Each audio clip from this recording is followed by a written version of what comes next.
अस्सलाम वालेकुम नाज़रीन, मैं हूं वकास अज़ीम और आप देख रहे हैं मेरा यूट्यूब चैनल वकास अज़ीम रिपोर्टर के नाम से। आप इसे यूट्यूब पर सर्च कर सकते हैं। सब्सक्राइब करें, लाइक करें और दोस्तों के साथ शेयर करें और वीडियो से मुताल्लिक अपना फ़ीडबैक लाजमी दें।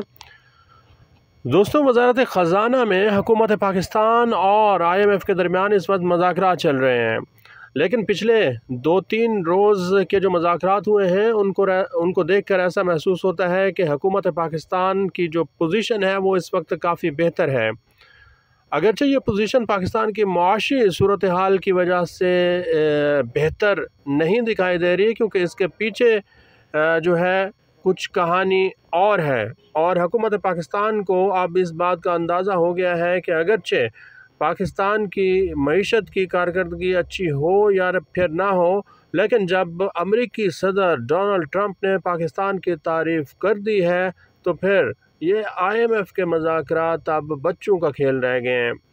इसलिए ऐसा महसूस होता है कि वज़ारत ख़ज़ाना के ऑफ़िसर भी इस वक्त बिल्कुल रिलैक्स हैं और FBR के चेयरमैन भी इस वक्त बगले बजा रहे हैं। अगरचे उनका जो टैक्स शॉर्टफॉल है वो 600 अरब रुपए से ज़्यादा है, लेकिन उनको पता है कि ये जायज़ा मुज़ाकरात कामयाब हो जाएंगे, क्योंकि पाकिस्तान ने अमेरिका का बहुत बड़ा काम किया है। क्योंकि पाकिस्तान ने अमेरिका के हवाले मोहम्मद शरीफुल्लाह को कर दिया है। अब मोहम्मद शरीफुल्लाह के बारे में अमेरिकी सदर डोनाल्ड ट्रंप ने यह कह दिया है कि पाकिस्तान ने ये बहुत बड़ा दहशतगर्द जो है वो अमेरिका के हवाले किया है। अब नाज़रीन, चूँकि पाकिस्तान और अमेरिका के जो ताल्लुकात हैं ये मुआशी से ज़्यादा ऐसा महसूस होता है कि फ़ौजी, दिफ़ाई और अस्करी ताउन जो है वो ज़्यादा अहमियत का हामिल होता है। और अमेरिका को एक ऐसे मास्टरमाइंड की तलाश थी, एक ऐसे बहुत बड़े दहशतगर्द की तलाश थी जिसने अमेरिकी फ़ौजियों के ऊपर हमले किए।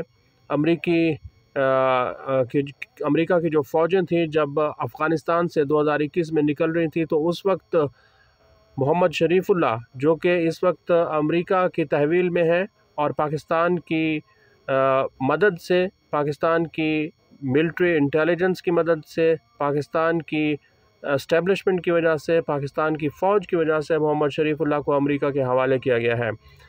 इस मोहम्मद शरीफुल्लाह ने 2021 में काबुल के एयरपोर्ट के ऊपर हमला किया था और 13 अमेरिकी फ़ौजियों को उस वक्त जहाँ भाग किया था। ये बहुत बड़ा ख़ुदकुश धमाका हुआ था जिसमें 170 से ज़्यादा मासूम लोग जो हैं वो भी जहाँ भाग हो गए थे। इसके अलावा भी ये दाइश का बहुत बड़ा कमांडर है। अब जब पाकिस्तान ने अमेरिका का इतना बड़ा काम कर दिया है, यहाँ तक कि अमेरिकी सदर डोनाल्ड ट्रंप को पाकिस्तान की तारीफ़ करना पड़ी है, तो फिर मैं ये समझता हूँ कि अब ये जो IMF का जायज़ा मुज़ाकरा चल रहा है ये पाकिस्तान ने इसको कामयाबी से मुकम्मल कर लिया है। क्योंकि 600 अरब 400 अरब रुपए का शॉर्टफॉल, 500 अरब रुपए का शॉर्टफॉल, या फिर पावर सेक्टर में रिफॉर्म्स, या फिर जो करंट अकाउंट डेफिसिट है इसका कम होना, ये अब बहुत छोटे छोटे और बेमानी से चीज़ें रह गई हैं पाकिस्तान और IMF के दरमियान। क्योंकि एक मोहम्मद शरीफुल्लाह को अमेरिका के हवाले करने के बदले पाकिस्तान जो है वो कम अज़ कम अब IMF से अगले 3 से 4 कर्ज़ प्रोग्राम मज़ीद ले सकता है। ये तो एक सिर्फ $7 अरब का कर्ज़ प्रोग्राम है। अभी अमेरिका को भी पाकिस्तान की ज़रूरत है और फिर पाकिस्तान को भी अमेरिका की ज़रूरत है। तो पाकिस्तान और अमेरिका के दरमियान बज़ाहिर बहुत अच्छे ताल्लुकात इस वक्त दिखाई दे रहे हैं और अमेरिकी सदर डोनाल्ड ट्रंप पाकिस्तान की तारीफ़ कर रहे हैं।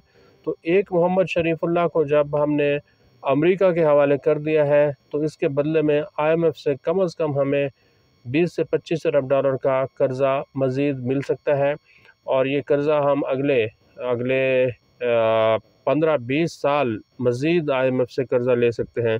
क्योंकि पाकिस्तान की मईशत में तो कोई ऐसा ख़ास उठान नज़र नहीं आ रही कि हम ये समझें कि अगले 10 साल में पाकिस्तान की मईशत बेहतर हो जाएगी।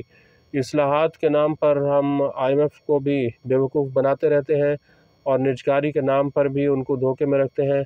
अगरचे आज वफाकी वज़ीर निजकारी अब्दुल अलीम ख़ान की जानिब से भी ये कह दिया गया है कि जो PIA की प्राइवेटाइजेशन है उसको हमने काफ़ी हंगामी बुनियादों पर आगे लेके जाना है और अगले 3 महीने के दौरान दोबारा हुकूमत पाकिस्तान ये कोशिश करेगी कि PIA की निजकारी का अमल शुरू किया जाए।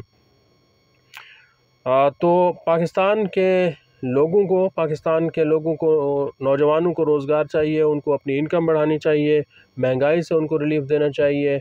और आलमी सतह पर ऐसा महसूस हो रहा है कि अब जो तेल की कीमतें हैं वो अब 4 महीने की कम से कम तरीन सतह पर देखी जा रही हैं, क्योंकि इस वक्त भी क्रूड ऑयल जो है वो $66 फ़ी बैरल से के ऊपर ट्रेड कर रहा है और ये 4 महीने की कम तरीन सतह है। इसी तरह जो ब्रेंट ऑयल है ये भी $69 फ़ी बैरल के ऊपर ट्रेड कर रहा है।